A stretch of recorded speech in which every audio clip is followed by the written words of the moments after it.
আসে ইরানি মিসাইল। মুহূর্তেই সক্রিয় হয়ে ওঠে ইসরায়েলের আকাশ প্রতিরক্ষা ব্যবস্থা। তাকে আটকাতে ছুটে যায় একটির পর একটি ইন্টারসেপ্টর। আকাশ জুড়ে বিস্ফোরণের ঝলকানি, ধোঁয়ার বৃত্ত আর তীব্র শব্দ। কিন্তু লক্ষ্যভ্রষ্ট সব চেষ্টা। মাঝপথে গতিপথ বদলে আবার নেমে আসে ইরানি মিসাইলটি।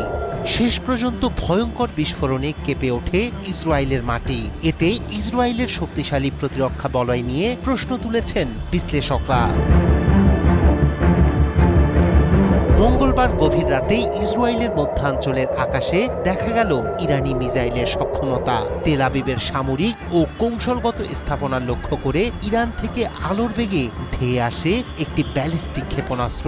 আকাশে যেন আগুনের দৌড়। তাকে থামাতে ছুটতে থাকে একের পর এক ইন্টারসেপ্টর, কিন্তু লক্ষ্যভ্রষ্ট। আর ঠিক তখনই সোজা নেমে বিধ্বংসী বিস্ফোরণ ঘটায় ইরানের ক্ষেপণাস্ত্রটি। প্রকাশিত ভিডিওতে দেখা গেছে অন্তত 10টি প্রতিরোধক ক্ষেপণাস্ত্র ছোড়া হলেও থামানো যায়নি আক্রমণ। বিশ্লেষকদের মতে এখন শুধু প্রচলিত ব্যালিস্টিক ক্ষেপণাস্ত্রে সীমাবদ্ধ নয় ইরান। উন্নত গাইডেন্স সিস্টেম, ম্যানুভারেবল রি এন্ট্রি ভেহিকল এবং সম্ভাব্য হাইপারসনিক প্রযুক্তি ব্যবহার করছে তারা। এই ধরনের ক্ষেপণাস্ত্র শব্দের চেয়ে 5 গুণের বেশি গতিতে ছুটতে পারে এবং মাঝপথে গতিপথ বদলাতে সক্ষম। ফলে বিভ্রান্ত হয়ে পড়ে প্রচলিত আকাশ প্রতিরক্ষা বলয়। ইরানের ক্ষেপণাস্ত্র ভান্ডারে রয়েছে স্বল্প, মধ্য ও দীর্ঘ পাল্লার অস্ত্র। কিছু মিসাইলের পাল্লা 2000 কিলোমিটারেরও বেশি, যা কভার করতে পারে পুরো মধ্যপ্রাচ্যকে। ক্রুজ মিসাইল ভূমির খুব কাছে উড়ে রাডার এড়িয়ে যায়, আর ব্যালিস্টিক মিসাইল আকাশের উচ্চ স্তরে উঠে অতি দ্রুত নেমে আসে। যে কোনো শক্তিশালী প্রতিরক্ষা ব্যবস্থাকে চাপে ফেলে এই দ্বিমুখী কৌশল।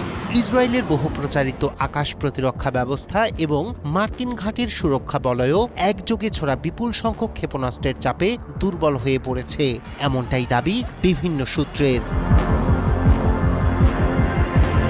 ইরান স্যাচুরেশন অ্যাটাক কৌশল ব্যবহার করছে বলে ধারণা করা হচ্ছে।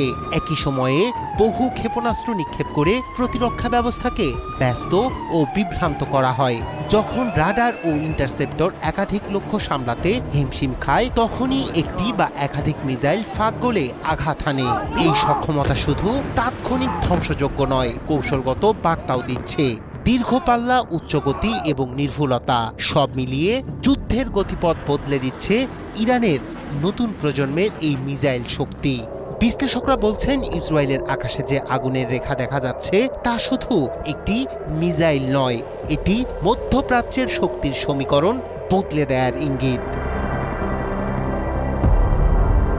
রায়হান কবির, শুভ্র, ৭১।